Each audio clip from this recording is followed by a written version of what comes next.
on all kinds of sustainable agriculture topics all year long on the second Saturdays, and this is our last one of the season. We thankfully got some clouds today, so I hope it's not going to be too hot. Definitely nothing compared to Thursday, but we're going to take it easy for the summer. We're going to skip June, July, and August, and we'll be back out here in September for another year of second Saturday workshops.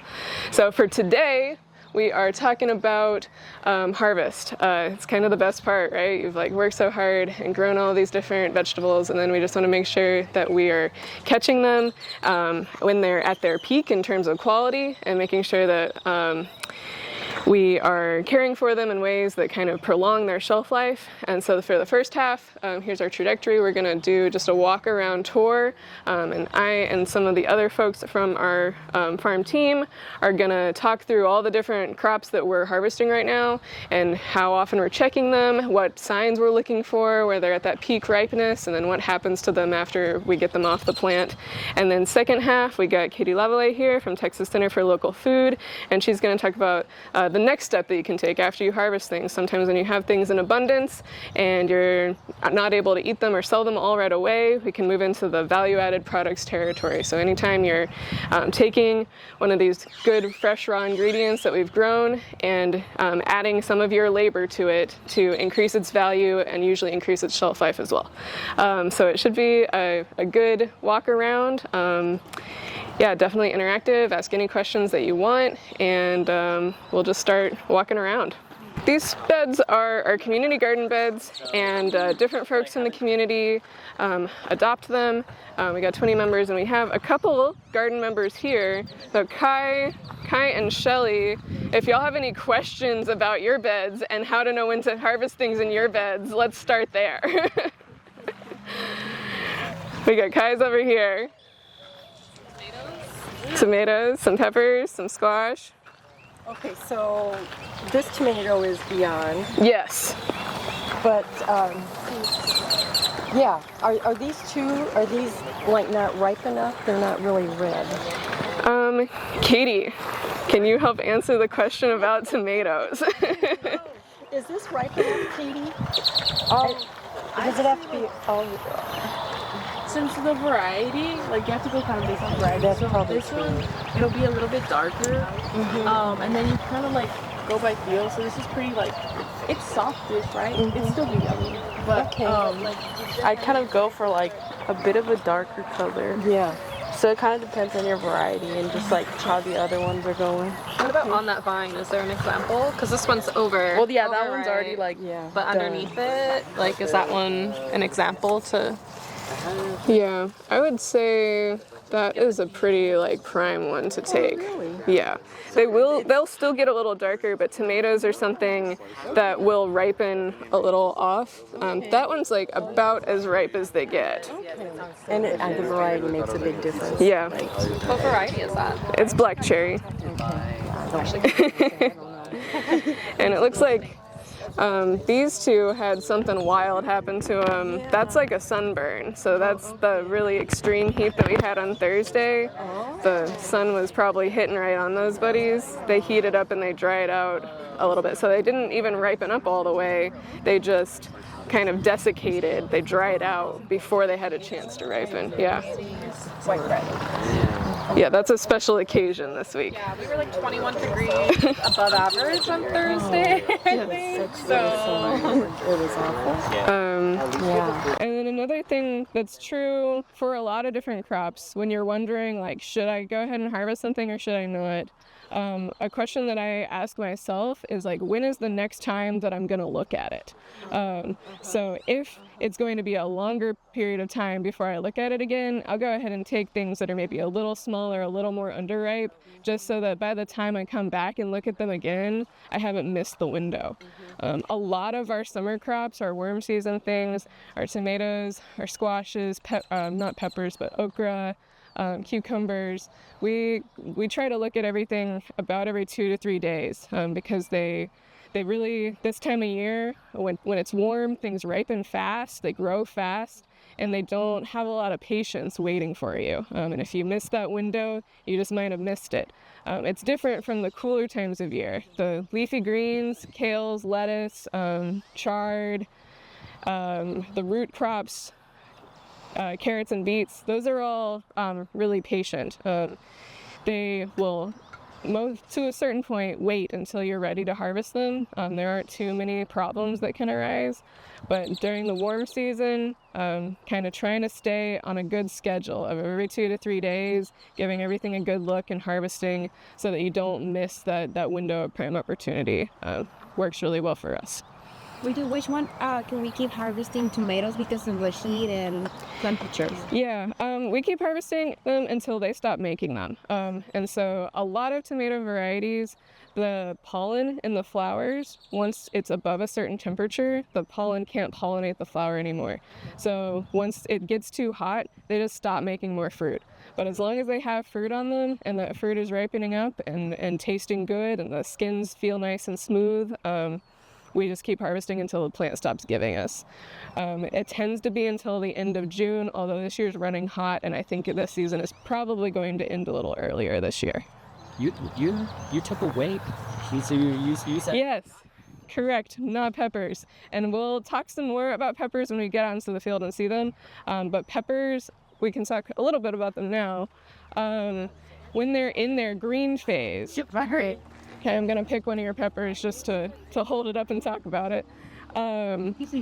When they're still in their green phase, they will wait until you're ready to pick them. Then all peppers will ripen to another color. Sometimes it's red, sometimes it's orange, sometimes it's yellow. And they usually don't really ripen after you pick them. They'll change color a little bit sometimes, but tomatoes will definitely continue to ripen after picked. Peppers less so. So once they turn their ripe color on the plant, then you want to go ahead and harvest them because once they're ripe, more insects will start chewing on them. If they get a little hole in them, it'll start to rot out. And there's just, from ripe, they go to rotten. They go from green to ripe to rotten. So it's right away when they change color, we harvest them. Yeah, that's what I usually do. They'll Get them before the birds. correct. Yeah, the birds really get attracted into those red ones. I'm gonna eat this one, and we're gonna keep walking. Oh yeah. So once you're bearing your fruit, like a plant, do we change block patterns? Do they require more maybe, or do we keep the same sequence? Yeah, that's a good question. And it depends a little bit on what your watering pattern was already and what the weather conditions are. But so for tomato, and it's different crop by crop too. This gets into some weeds here. But on tomatoes, I would water them less because when tomatoes get water, especially in the surface roots, they'll take it up too much and they'll split their fruits open. So you want to find the balance, not too much so that it's splitting fruits, but not too little so that fruit is drying out into a tomato raisin on the plant.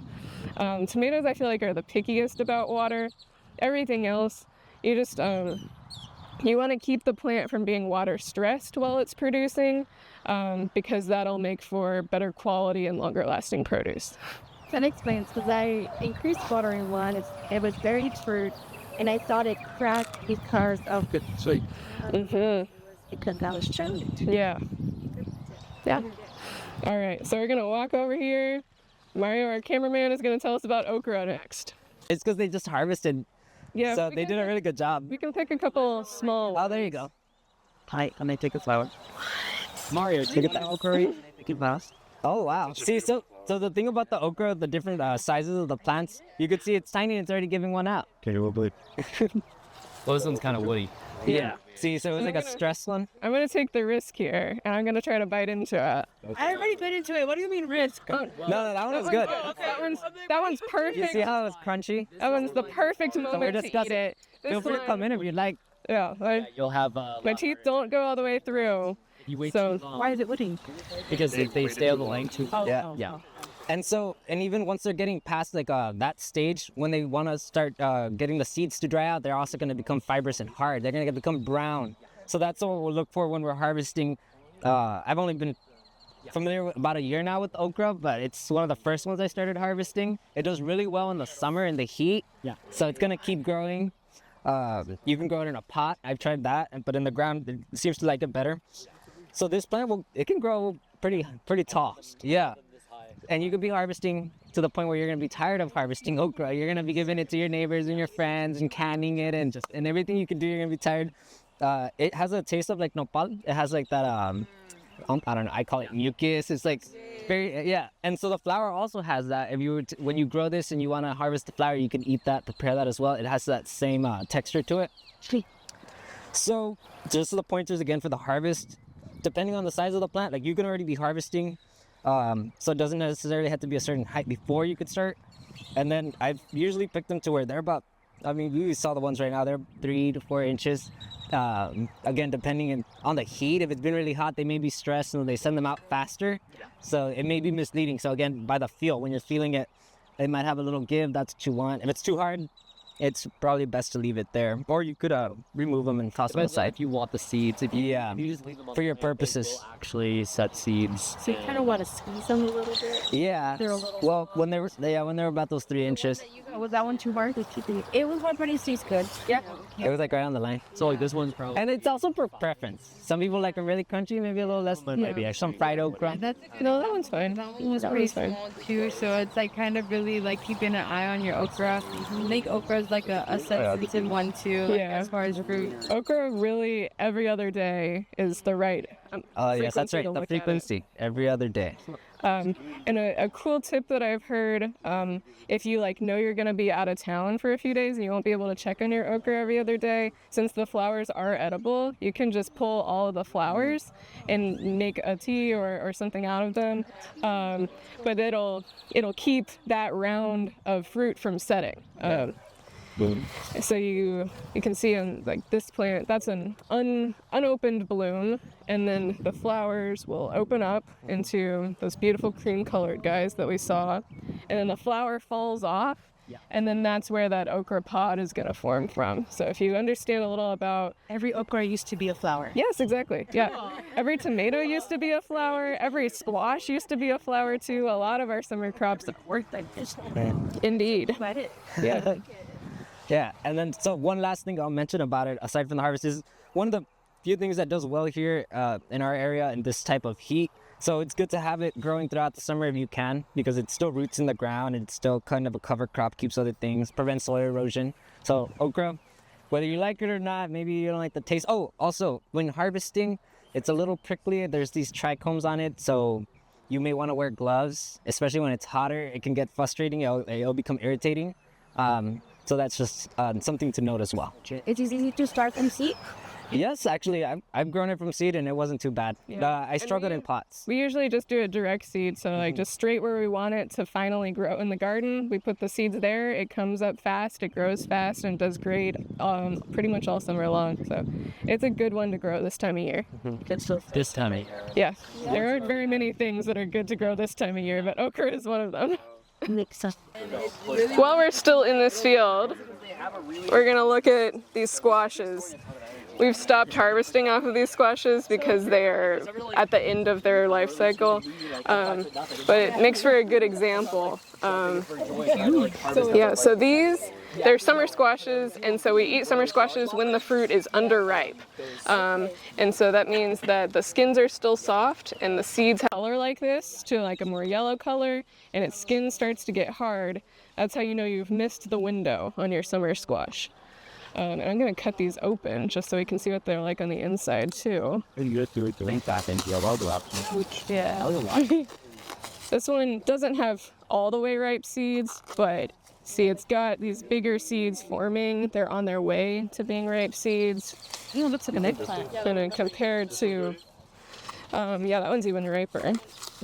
So you can see that one not as seedy on the inside. This one might be even. It's just a black food one. Sure, it's just a. Yeah, you can feel like that's the texture of squash that we would usually eat, and this is like a soft and kind of mushy. No. But you could save seeds off of it and then plant some more squash next year. Okay, on we go on our walk.